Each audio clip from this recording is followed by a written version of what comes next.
We are going to start with Sudan. The UN has said that a 72-hour ceasefire between the two sides, the Sudanese army and a rival paramilitary group, does appear to be holding, at least in some parts of the country. Thousands of foreign nationals are still trying to get out of the country, with numerous governments organising evacuations of their citizens. Well, this is the first UK evacuation flight landing in Larnaca in Cyprus, with 39 people on board. Another flight has landed in the last couple of hours.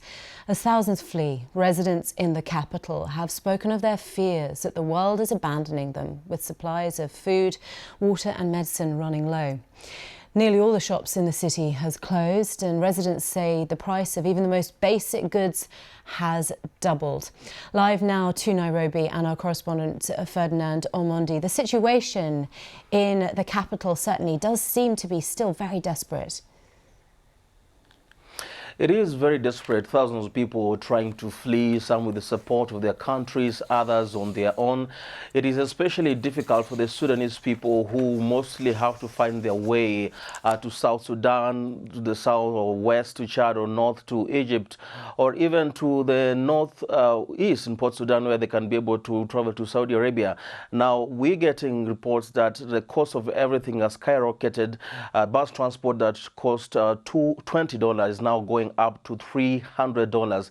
But the biggest concern, Victoria, among the locals there is that as the exodus of the foreigners and the diplomats is witnessed, they're really worried about what their fate will be, especially when all the evacuations are halted in the meantime, because the ceasefire is very patchy. And our story is starting to emerge about the situation within Khartoum itself. Yes, in Khartoum, we're getting reports that fighting is still continuing in some of the places in spite of the ceasefire.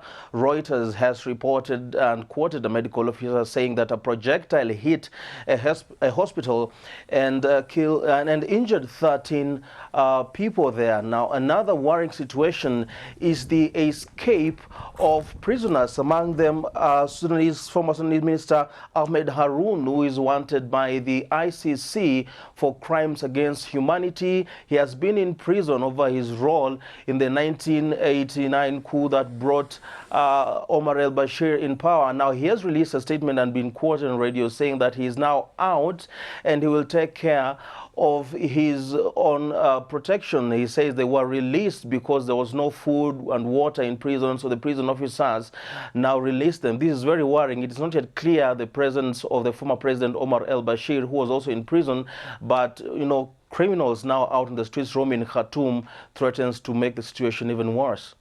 Ferdinand Omondi, thank you very much for your time and your analysis there. Thank you. Now, around 250, most of whom are French nationals, have left Djibouti after being rescued from Sudan. The group were some of the first to be evacuated by French forces last week in the midst of fighting in the capital. The BBC's Africa correspondent Catherine Bayurahanga sent us this report from Djibouti. Speaking to some of the people who were able to board the flight tonight, there is a real feeling of relief at being able to go back home. It feels very relieving, and there's like a knot that untied in my stomach. I'm just so glad for this opportunity that not everyone has, and I recognize how privileged we are. When the fighting started, we were in a swimming pool in a hotel, and that's the reason why we don't have anything with us, because then we got stuck in the hotel and we couldn't get out. I think the hardest part was to keep the children's mood in a good mood, and as long as we didn't show them fear, it would not be reflected on them. Some of the families have small children, and they also had to sit through days of fighting in Khartoum.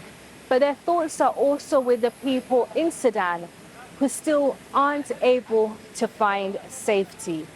Our heart with our people there, and I hope they find a solution and this will end soon and we return back to our country. The people on this flight had to go through days of fighting in the capital of Sudan. They were then able to get onto buses that took them to an airfield and onto French military planes that brought them here to Djibouti. Djibouti has become a hub of activity for European and American forces trying to get the citizens out of Sudan.